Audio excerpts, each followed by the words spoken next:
Let's get to Forbes Media Chairman Steve Forbes joins me now. Steve, what's your take on GM here? Well, I think what you see here is poor timing. I think should they realize that now, announcing this at Thanksgiving and before Christmas. But the fact of the matter is the auto industry is very, very competitive worldwide.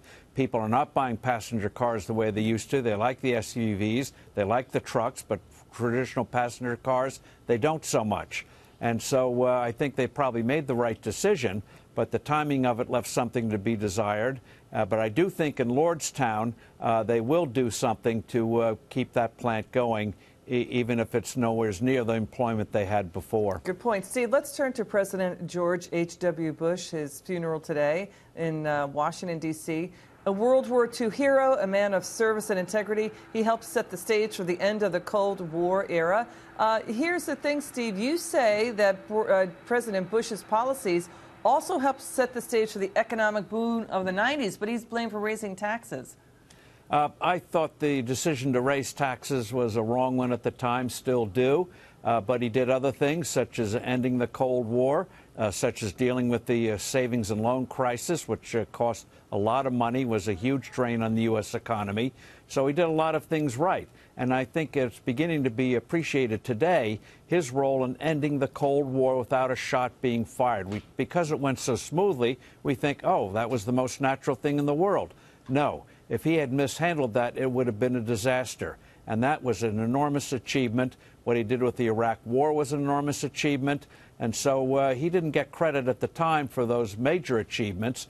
But I think people remember him today. And I think, Liz, in the future, he's going to be even more influential in death than he was in life by the example he set of service, of civility, and putting the country first. Yeah, you make an important point, because a strong American economy equals is helped by a strong foreign policy, right? In other words, you can't have a strong American economy if you don't have strong foreign policies. Security is essential. That's the first duty of a president or king or whatever, is, as they used to say, defense of the realm. And he was cognizant of that. He did cut back after the end of the Cold War in the military, but did so, I think, in a much more careful manner than was done subsequently. He was well aware from living through the 30s and 40s, you have to have a good defense, not too much, but certainly not too little. And his leadership in that area, I think we could have used in more recent years. Steve, you served under President George H.W. Bush as chair of the Bipartisan Board for International Broadcasting. Can you tell us your personal thoughts and memories of the president?